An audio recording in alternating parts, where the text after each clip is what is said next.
Nilaj është shumë e bindur se Gilaj është vëllai i saj biologjik, por për shkak se ai nuk është i bindur vetë, ajo vendos t'i marrë fshehur azigotën ku ai ka pirë çajin, që ta përdor si shembull për analizën e ADN-s.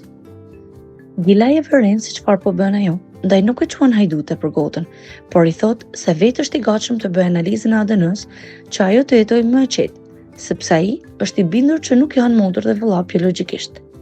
Ndërkohë, në anën tjetër ndodhet Çimeni, e cila me art sa ka mundësi përpiqet të shërbejë nënës së Gokhanit që shtrihet në shtrat e sëmur prej kohësh.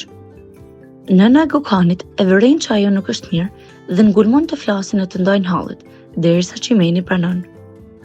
Çimeni tregon se sa i dhem fakti që nuk e ka fituar dot zemrën Këvëllxhamit, nënës së saj, dhe për këtë, nëna Gokhanit e këshillon të bëjë gjithçka ka në dorë që t'ia arrijë, pasi nuk duhet të jetojë asnjë ditë me hidhërimin e prindit.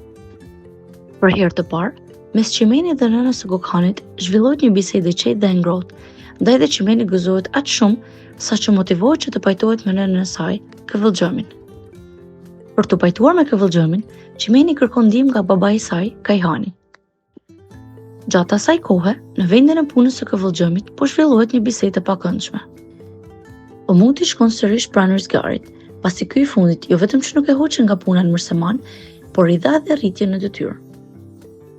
Omuti pandeh ta kërcënoi Rizgarin, duke i thënë se do e padis tek Nursema, për se si flet ai për të, por Rizgari është më se dakord.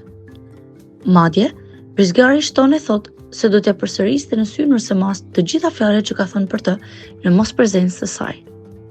Së fundmi, e largon Omutin që aty, duke i bërë më së të qartë se ai nuk e detyron dot ta heqë Nurseman nga puna apo të ndryshojë marrëdhënien e mirë shoqërore që kanë formuar së bashku. Në anën tjetër ndodhet ish-partnerja e Rizgarit, Alevi. Alevi nuk gjen më mbështetje nga asnjë familjar i saj për fëmijën që mban brenda vetes, ndërkohë që koha vetëm kalon, fëmia rritet dhe bëhet thuajse i pamundur abortimi i tij. Me radhë, të gjithë përveç Doas i përsërisin Alevit të njëjtat fjalë, se si ajo nuk duhesh marrë me Abdullahun që në fillimet e tyre.